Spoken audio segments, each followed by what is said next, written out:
Hi, this is Nigel. I'm going to show you the correct procedure for working on a job order when you receive one from the maintenance office. So, this is the job sheet, and I've highlighted certain things for you to take note of. The first thing is, on the job sheet, is you look at the priority and you'll see that it's marked urgent on this particular one.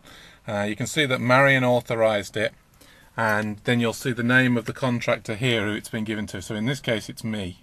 And then you'll see the job site, and then you'll see what the problem is. So the problem here is the upstairs toilet is faulty and it's believed there's a chain or lever broken, and this has been reported by the guest. So we have the sheet, so now it's time to go into the property and repair whatever needs repairing. So now we have to find the fault with the property, and it says upstairs toilet faulty, so that's where we're going to head first of all. Now, upstairs on this property there are two bathrooms, so we don't know which one it is that's faulty. And luck would have it, it's the first one over each. So we can see that the toilet handle is broken.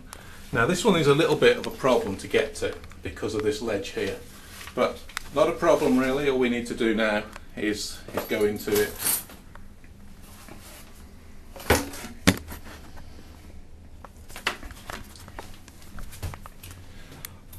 Okay, so now we've found the toilet that is faulty, and we can see clearly that the handle's broken. So we just want to make sure that we can replace that fairly easily.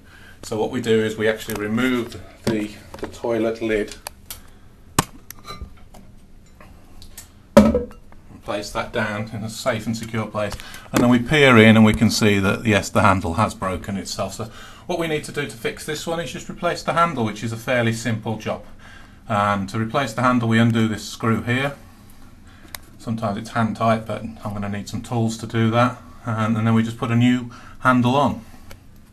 Okay, so I've been into the van to get my grips, and I'm now going to remove this nut here. The thing to notice about a nut like this is it actually undoes the opposite way to the way you think. Okay, so you get your grips in, so it undoes the opposite way, it's anti-clockwise, remember that. And now it should be loose enough to be able to undo by hand, which it is. Okay, so now the nut's off, we take away the old handle. Now somewhere in here is the remains of the other handle, and that'll be attached to the flapper. So we need to disconnect that here. So we disconnect the toilet handle there, and you can see the flappers in here and the chain. So now what we've got to do is put the new handle on and attach the flapper to the handle. Now, sometimes it's useful to turn the water off in the system while you're doing this, but it's an individual decision whether you do that or not.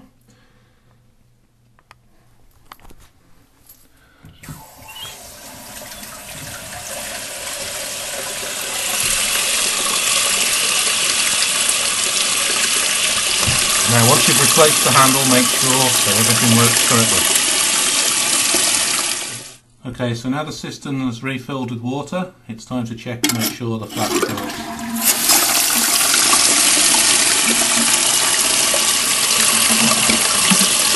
Things to note for here are the chain getting underneath the flapper.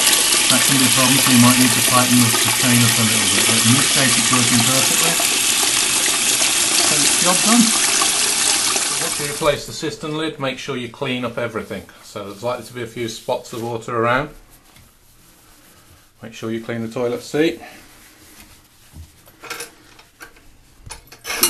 and give it one final test.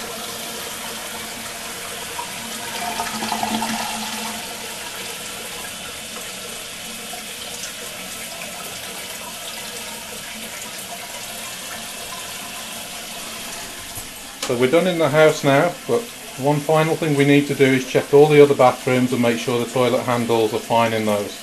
No point coming back again tomorrow when you're here today. And then what we do, if the guest is not in the property, we leave a courtesy note to explain to the guest that we've been in the property and what we've actually done. Okay, so before you leave the property, check all the other toilets, make sure they work, then leave the courtesy note on the kitchen countertop so that the guests can see that the minute they return. And then make sure you lock the property up and put the alarm on if the guests left the alarm on. Don't put the alarm on if the guests left it off. So that's all there is to it. That job took about 20 minutes. Okay, so once you've done the job and you've returned to the van, put all your tools back and you've made sure you've cleaned up the property, then it's time to complete your job sheet. Now always do this the minute you've left the job. Right, try and do it while you're sitting outside so that you can remember exactly what you've done.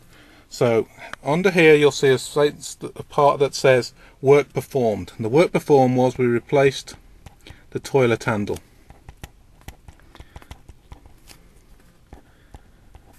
Okay, now the parts that we used was just one toilet handle.